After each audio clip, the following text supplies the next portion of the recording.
Assalamualaikum warahmatullahi wabarakatuh. Perkenalkan, nama saya Iradatul Hasanah, Prodi Ilmu Al-Quran dan Tafsir. Di sini saya akan menjelaskan tentang PPT Islam dalam bingkai sejarah.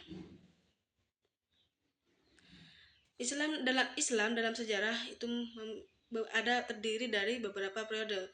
Yang periode pertama adalah periode praklasik, yakni dimulai pada masa Khulafaur Rasyidin, Abu Bakar, Umar, Utsman, dan Ali. Fokusnya ini pada eksistensi wilayah dan pemersatuan umat Islam. Adapun daerah yang ditaklukkan itu adalah daerah Suriah, Persia, Palestina, dan Mesir. Akhir periode ini ditandai dengan konflik politik internal, yakni perpecahan umat antara pendukung Ali dan Utsman.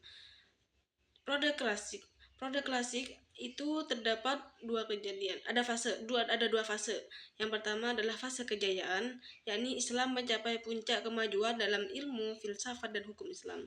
Lahirlah pada masa ini tokoh-tokoh besar seperti Imam Madhab Hambali, Hanafi, Syafi'i, dan Maliki, dan imam-imam filsuf seperti Al-Kindi, Al-Farabi, Ibnu Sina, dan Ibnu Rashid.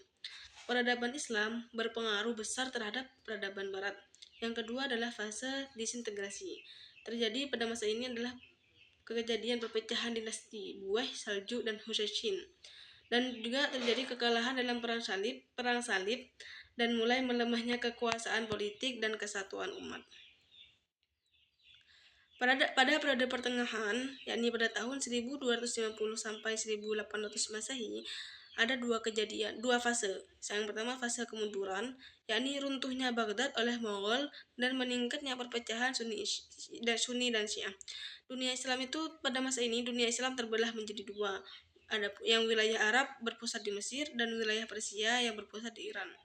Yang kedua adalah fase tiga kerajaan besar yang terdiri dari kerajaan Utsmani yang di Turki, Safawi yang ada di Persia, dan Mughal yang ada di India.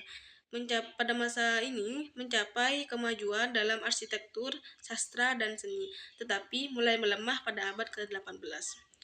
Pada periode modern ini terjadi pada 1800 Masehi sampai sekarang. Setelah Napoleon menaklukkan Mesir, muncul kesadaran umat Islam untuk bangkit.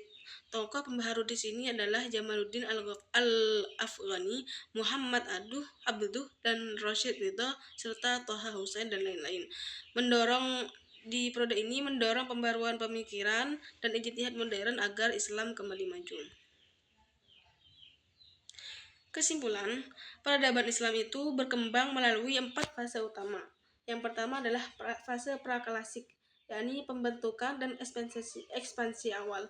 Yang kedua adalah fase klasik, fase pada masa kejayaan ilmu pengetahuan dan kebudayaan. Yang ketiga adalah fase pertengahan, yakni masa kemunduran dan perpecahan politik.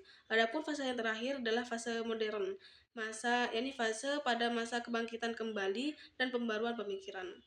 Inti kesimpulannya ini, peradaban Islam itu terus bergerak seperti roda sejarah, dari kejayaan menuju kemunduran, lalu bangkit kembali.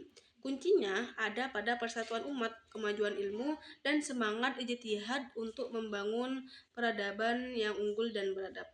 Sekian dari saya, mohon maaf bila ada salah. Wassalamualaikum warahmatullahi wabarakatuh.